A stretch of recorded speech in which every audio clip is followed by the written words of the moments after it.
তো তাহলে হারাম টাকায় কুরবানি দেওয়া হালাল।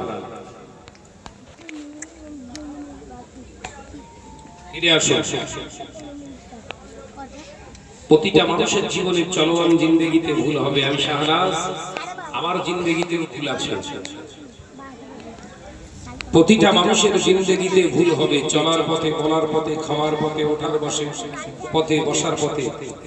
বিশ্বনবী বললেন, ওই ভুল থেকে যে স্টপ করে দিয়ে প্রভুর দিকে ফিরে আসে, ইস্তেগফার করে, তওবা করে, আল্লাহ রাসূল বললেন ওই হলো সবথেকে বড় সৌভাগ্যবান। একবার জোরে বলে বলি, কথাটা বুঝতে পারেন?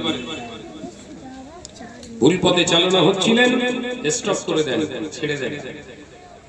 মানে সুদের টাকা যা ইনকাম করেছেন সব ছেড়ে দেন। সুদ এমনই একটা ভাইরাস, করোনা ভাইরাস দেহের ভিতরে ঢুকলে ও আপনার হৃদপিণ্ডে আক্রমণ করে ফুসফুস জাম করে দিয়ে মেরে দিয়ে একদম কবর পর্যন্ত পৌঁছে দেবে। হাজারে 3টি, হাজারে কটা করোনা ভাইরাস আক্রমণ করেছিল, হাজারে কটা হচ্ছিল? 3টে। কবর পর্যন্ত, তার মানে আপনার মরে যাওয়াও শেষ, করোনাও শেষ। কিন্তু সুদের ভাইরাস আপনার যদি জিসিমে ঢুকে যায়, ও আপনাকে কবর পর্যন্ত ছেড়ে দেয় না, একদম জাহান্নাম পর্যন্ত নিয়ে যায়। করোনার জন্য তো খুব ফুসফাস করে স্প্রে মেরে দিলে, hand wash, hand sanitizer, corona তাড়াচ্ছে। তো ভেতরে শয়তান বসে আছে, করোনা তাড়িয়ে কি করবে?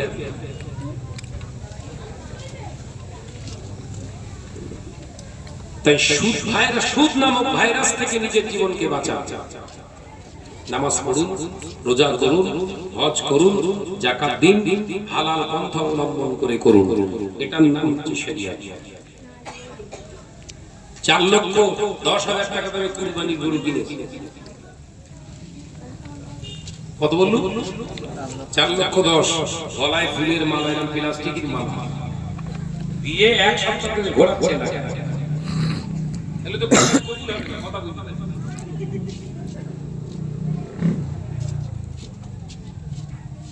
দিচ্ছেন দিন কুরবানি আপনি দিতে পারেন, যে টাকাটা দিয়ে আপনি গরুটা, পশুটা খরিদ করেছেন ওটা হালাল তো স্যাটিসফাই 100% ভেতরে হালাল লাগবে।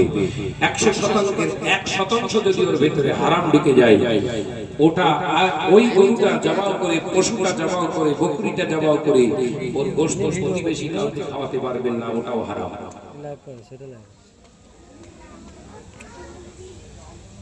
বিশ্বপুরের পাশে আপনাদের ঘর, কিরম বড় গরু হাট আমি জানি।